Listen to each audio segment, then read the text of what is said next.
નમસ્કાર મિત્રો, ચોમાસાનું આગમન થતાં જ વાતાવરણ લીલુંછમ થઈ જાય છે અને ઠંડક પ્રસરી જાય છે. પણ આની સાથે સાથે જ ધ્યાન રાખવામાં ન આવે તો અનેક પ્રકારના રોગો પણ થવાની શક્યતા રહે છે. ખાસ કરીને મચ્છરજન્ય, શ્વાસના રોગો, ચામડીના રોગો, ખાવા પીવામાં આવી જતા અશુદ્ધ ખોરાકને પાણીને કારણે રોગો થતા હોય છે. મચ્છરજન્ય રોગોમાં મેલેરિયા, ડેન્ગ્યુ, ચિકુનગુનિયા આ સામાન્ય રીતે જોવા મળે છે. પાણીજન્ય રોગોમાં ગેસ્ટ્રોએન્ટરાઇટિસ, ટાઇફોઇડ, કોલેરા આ પ્રકારના રોગો થતા હોય છે. અને શ્વાસના રોગોમાં અસ્થમા થવો, એની સાથે સાથે ઇન્ફ્લુએન્ઝા, કોરોના, સ્વાઇન ફ્લૂ આ પ્રકારના રોગોની શક્યતાઓ વધી જતી હોય છે. ચામડીમાં ભેજનું પ્રમાણ વધતા ફંગસ પ્રકારના અનેક રોગો અને ચામડીના રોગો પણ ઉદ્ભવે છે. આ બધાનો કંટ્રોલ કરવા માટે મચ્છરજન્ય રોગો માટે મચ્છરનો કંટ્રોલ કરવો, જેમ કે ઇન્સેક્ટિસાઇડનો યુઝ કરવો, મોસ્કિટો રેપેલેન્ટ, નેટનો યુઝ કરવો. આમ કરવાથી મચ્છરજન્ય રોગોને આપણે અટકાવી શકીએ છીએ. પાણીને ભરાતું અટકાવવું જોઈએ.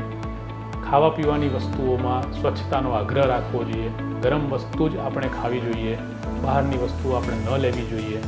થોડુંક ઓછો ખોરાક લેવો જોઈએ. આ વસ્તુ દ્વારા આપણે ખોરાકથી થતા રોગોને ટાળી શકીએ છીએ. શ્વાસના રોગોમાં અટકાવવાના પગલાં તરીકે માસ્કનો ઉપયોગ કરવો, હેન્ડ વોશ કરવું, ક્લિનિકલી જેને ઇન્ફેક્શન લાગતું હોય તેનાથી થોડું સોશિયલ બેરિયર રાખવું, લાઈફસ્ટાઈલને તમારે હેલ્ધી રાખવી, ખોરાક, ઊંઘવાની દરેક વસ્તુઓને આપણે સંયમમાં રાખીએ. આ બધી વસ્તુ કરવાથી રોગોથી આપણે મુક્તિ મેળવી શકીએ છીએ.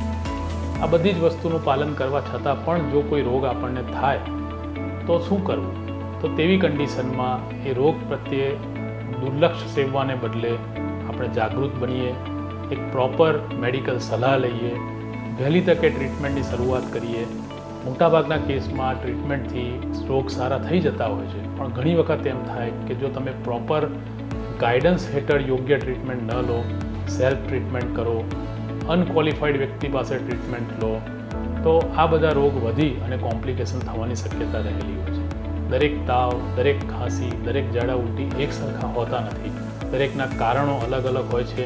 દરેકની સારવાર અલગ અલગ હોય છે. માટે તેનું પ્રોપર નિદાન કરી અને પોઈન્ટ ટુ પોઈન્ટ સારવાર કરવાથી અનનેસેસરી દવાઓ લેવાથી આપણે બચી શકીએ છીએ.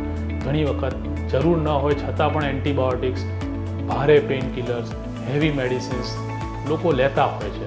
તો ચાલો આપણે ક્વોલિફાઈડ ડૉક્ટરની સલાહ લઈએ અને તે પ્રમાણે આપણે ટ્રીટમેન્ટ કરી અને રોગ સામે અને અનનેસેસરી દવાઓ સામે રક્ષણ મેળવીએ. તમને બધાને જ એક ખૂબ જ હેલ્થની દ્રષ્ટિએ એક સારું ચોમાસું પડે અને ચોમાસાની ગ્રીનરીને તમે માણી શકો તેવી શુભેચ્છાઓ. SGVP holistic hospital